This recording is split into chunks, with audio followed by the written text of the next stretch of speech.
So it is 7:33 in the morning. I'm about to head over to a job that just passed PRV, post remediation verification. So we got the all clear that mold was no longer present in our job and that we essentially did our work properly. So we're going to pick up the equipment. I'm going to grab carpet samples to match. I'm also going to grab samples of the wall to match the paint. And then I'm meeting a drywall repair guy there, and I'm meeting a tile repair guy there. Because the shower is what ultimately leaked, which caused damage to the carpet and the drywall. So we got a little bit of a busy morning ahead of us, so let's get into it.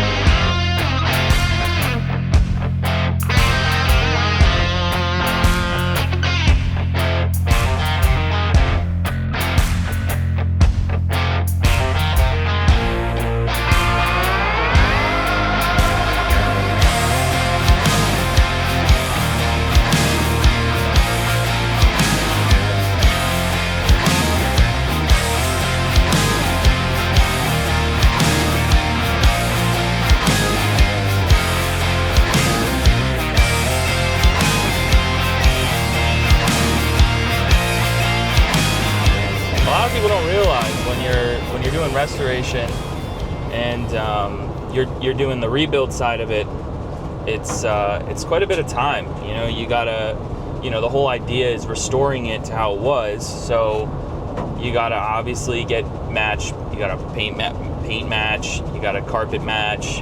You gotta get the baseboards. And it's all gotta match what's pre-existing.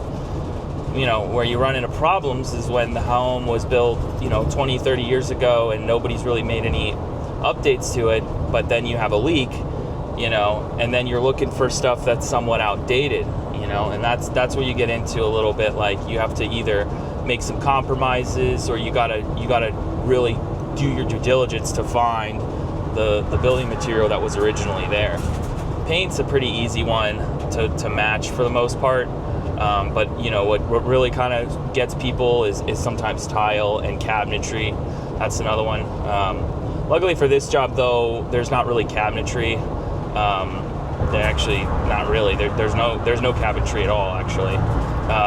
And the tile, the good news is the tile guy that I met with, he says that the remainder of the shower is actually okay. He's going to seal the floor of the shower. But then he's just going to solely repair the shelf. So that's a benefit for the customer because the customer doesn't need to do a whole shower redo. Because everybody's logic in the situation, and mine included, was, well, if the grout failed in the shelf, the grout probably failed in other parts of the shower too, or will fail.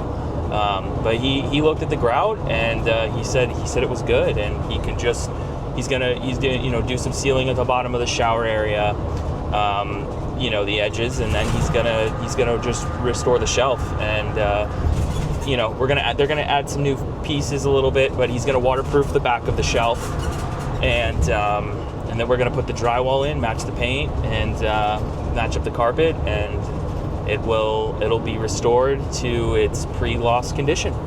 Shout out to Bob's Carpet and Flooring on Dale Mabry. Their rep Glenn helped me out. They gave me a really good quote. I'm super happy with it, so gonna go forward with it. I felt weird filming in there, but when I go back to pick up the supplies and stuff like that, I'll get some B-roll for it for sure. All right, just left the tile shop. Super pumped. I think I found something similar that might work, so we're gonna run it by the customer and get a price together and see if it gets approved. This is some heavy stuff. So this is our vapor barrier. It is about, I want to say 12 mil. We're doing a little bit of an informal vapor barrier. We're not riding up the walls or anything. The crawl space is actually very much so opened, but the customer, he wants a vapor barrier down regardless of whether it's informal or formal. Either way, it's still going to mitigate moisture from going up into the house and making the hardwood floor buckle. So gonna get this puppy installed tomorrow. It's about 9 o'clock. We're gonna get over down to that house, set up that vapor barrier. All right, so first thing we're gonna do is put on my tie back. Then once I have the tie back on, I'm gonna go under there, get the trash. Because crawl spaces somehow have a ton of trash. I mean, you'd be amazed what I've found under there. I've seen beer cans from the 1980s, Coke cans from the early 2000s. There's always trash. Typically, some of the trash is right around the time that the house was built, because the builders, they built the house and they were under the crawl space, and they didn't want to throw away their trash, because nobody ever goes in their crawl space. Let me just make sure I empty out all my pockets here. So yeah, the tie back kind of helps you from getting dirty. I happen to wear a white shirt today, so I really don't want to get that dirty. All right.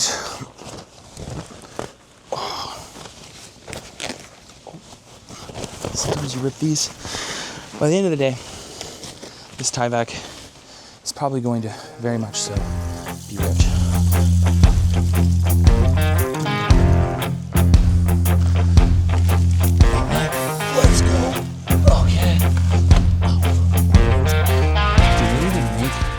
Budweiser in 32 ounces anymore? This is crazy. Here's a gift to you for watching this video. Yeah, this one. This is an old one.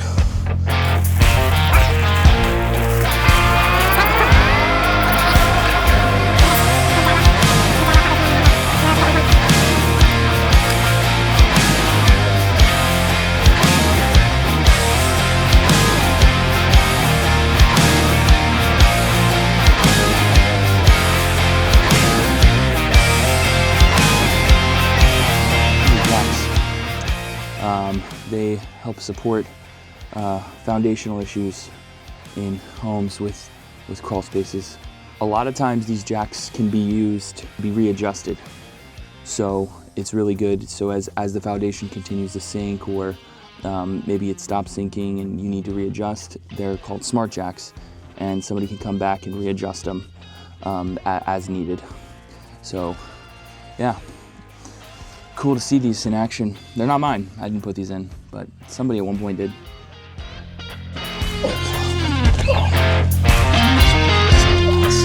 Lots of leaves in there. Lots of leaves.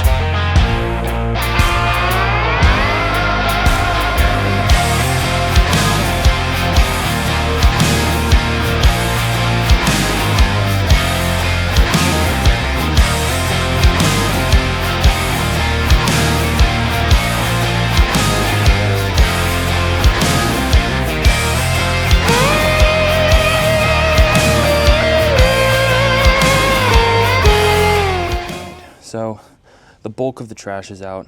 There's definitely some little pieces that I gotta grab, but I'm gonna grab it as I lay out the vapor barrier.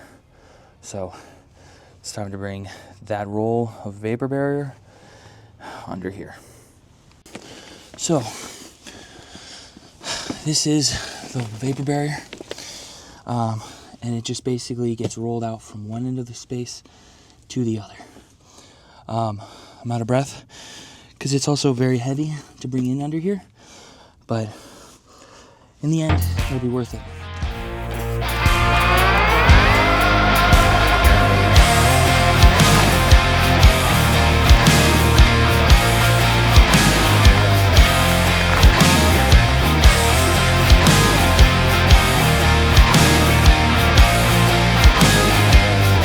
Okay, so we got the barrier down. Now it's time to fold it out and start working it.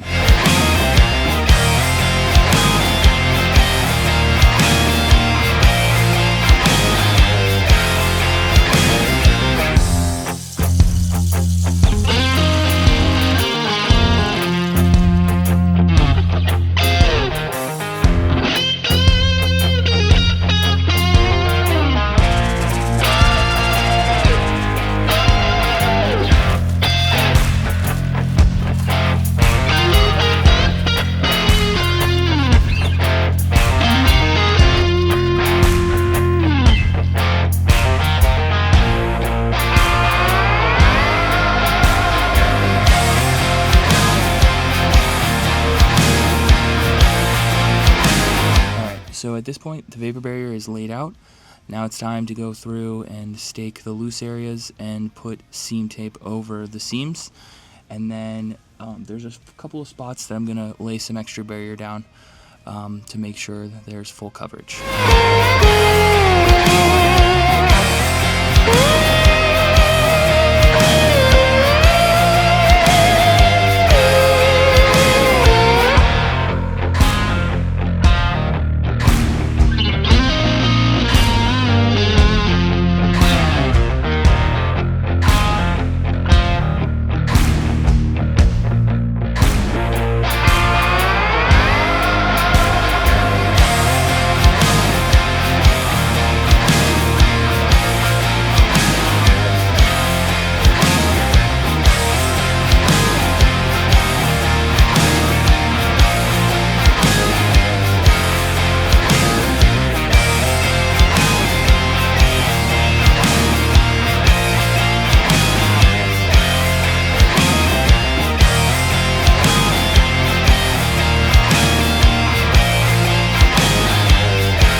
Mark.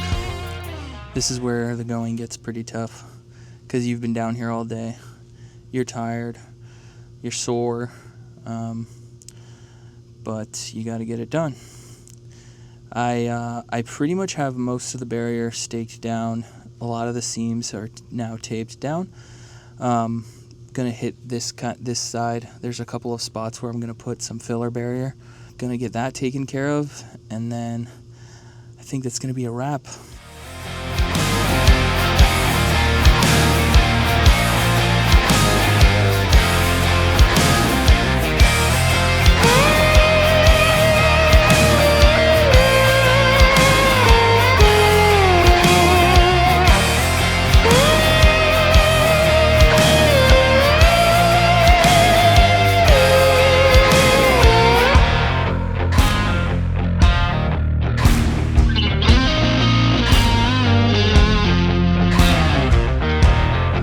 Vapor barrier is secured.